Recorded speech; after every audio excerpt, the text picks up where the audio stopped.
भोपाल में मेयर पद के उम्मीदवार भारतीय जनता पार्टी और कांग्रेस पार्टी दोनों ही दलों के उम्मीदवारों ने प्रचार शुरू कर दिया है और हमारे साथ इस समय मौजूद हैं कांग्रेस पार्टी की कैंडिडेट विभा पटेल जी। मैम, सबसे पहले तो एमपी तक पर आपका स्वागत है। नमस्कार मैम, आप तो पहले मेयर रह चुकी हैं भोपाल की, और लेकिन काफी समय गुजर चुका है उस बात को, तो जो आपका मेयर का जो कार्यकाल था उसका कितना एडवांटेज या डिसएडवांटेज अभी है?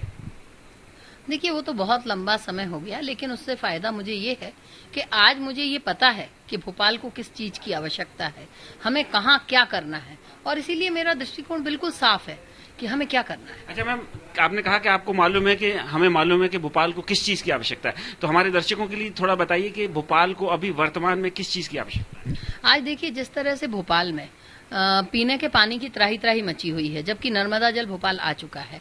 इसके साथ साथ आज भोपाल में सड़कें बहुत टूटी हुई हैं, जर्जर सड़कें हैं, और सबसे बड़ी बात यह है कि आज भोपाल की जनता पे प्रॉपर्टी टैक्स और वाटर टैक्स का जो बोझ पड़ रहा है, ये बहुत ज्यादा बड़ी समस्याएं हैं, और मेरा प्रयास होगा कि इन तीनों ही समस्याओं को हम लोग लेकर चलें। मैम, जो पानी की समस्या है भोपाल की, जैसे आपने कहा कि नर्मदा जल यहाँ है, कोलार का पानी भी भोपाल में है, तो इस फिर भी बावजूद उसकी भी समस्या है, तो उस समस्या का समाधान कैसे निजात पाई जाएगी?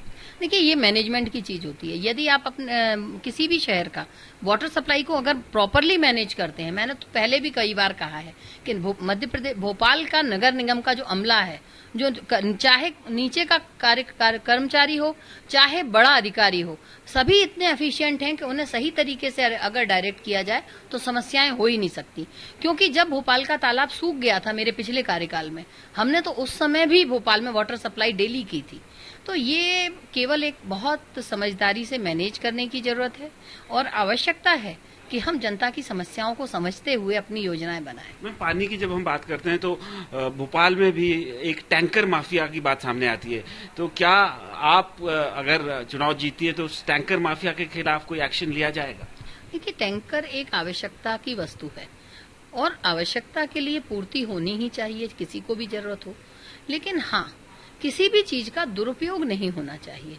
और मेरा ये मानना है कि यदि हम किसी भी संसाधन का दुरुपयोग करते हैं तो हम जनता के पैसे का दुरुपयोग करते हैं, वो नहीं। जो वाटर टैक्स की आपने बात की और प्रॉपर्टी टैक्स की बात की, उसमें आपका क्या दृष्टिकोण है?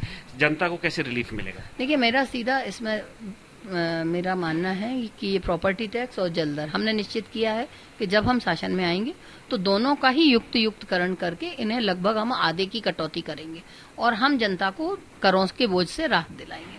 और मास्टर प्लान जो मैम भोपाल का है वो आया नहीं है, उसको लेकर के आपका क्या दृष्टिकोण? देखिए, भारतीय जनता पार्टी की सरकार विकास की बड़ी बड़ी बातें करती है, लेकिन आज आप देखिए कि कांग्रेस के समय में जो मास्टर प्लान बना भी था वो भी आज तक इन्होंने शुरू भी नहीं किया है, और सबसे बड़ी बात यह है कि उसकी इम्प्लीमेंटिंग एजेंसी बीडीओ को बनाया जा रहा है।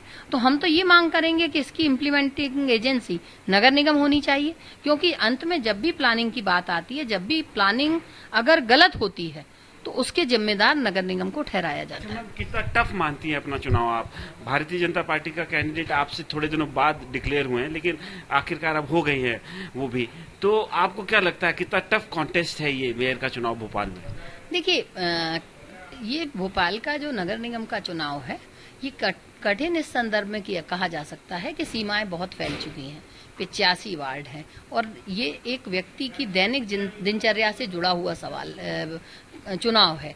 तो अगर हम दैनिक दिनचर्या के जुड़े हुए चुनाव में अगर हर आदमी तक, हर वो मतदाता तक हम नहीं पहुंचते तो ये सबसे बड़ी कठिनाई है। लेकिन मेरा ये मानना है कि भोपाल की जनता बहुत समझदार है, और वो समझदार। मैम, आपने कहा कि एक कठिनाई ये है कि अगर हम मतदाता तक नहीं पहुंच पाए, तो उसी से जुड़ा हुआ मेरा ये सवाल है कि भारतीय जनता पार्टी ये अक्सर दावा करती है कि वो हर मतदाता तक पहुंच पाएगी, और पहुंचती भी है, क्योंकि उनके पन्ना प्रमुख हैं, अर्थ पन्ना प्रमुख हैं, उनका एक नेटवर्क है, ऑर्गेनाइजेशन है, जबकि कांग्रेस पार्टी का ये सब देखने को नहीं मिलता है। नहीं, देखिए, कांग्रेस कमजोर महसूस नहीं, संगठन, कांग्रेस का संगठन कतई कमजोर नहीं है। आप देखिए, 15 साल के भारतीय जनता पार्टी के 17-18 साल के शासन के बाद भी आज हमारा कांग्रेस का कार्यकर्ता मजबूती से खड़ा है। हमारे ब्लॉक अध्यक्ष, मंडल, सेक्टर अध्यक्ष सब बन चुके हैं, और इसके साथ हमारा जो कार्यकर्ता है वो हर गली मोहल्ले में है, तो उनकी शक्ति तो है ही।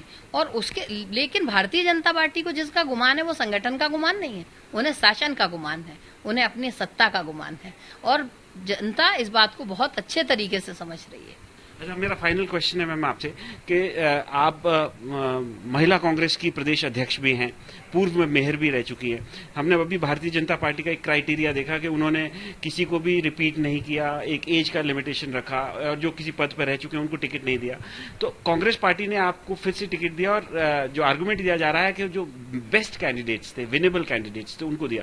लेकिन एक सवाल ये भी उठ रहा है कि विनेबल जो कैंडिडेट्स है उनको टिकट देने की वजह से नया काडर नहीं पैदा हो पा रहा है, किसी नए व्यक्ति को मौका नहीं मिल पाता। आप तो महिला कांग्रेस की भी अध्यक्ष हैं, पूर्व में मेयर भी रह चुकी है, लेकिन फिर भी चूंकि आप ही बेस्ट कैंडिडेट, तो आप ही को टिकट मिलता है। देखिए, ये तो हमारे वरिष्ठ नेताओं ने निर्णय लिया है और संगठन ने निर्णय लिया है, और मेरा ये प्रयास होगा कि जो उन्होंने मुझ पर विश्वास जाहिर किया है, मैं उस पर खरा उतरूं। हमसे बात करने के लिए बहुत बहुत धन्यवाद।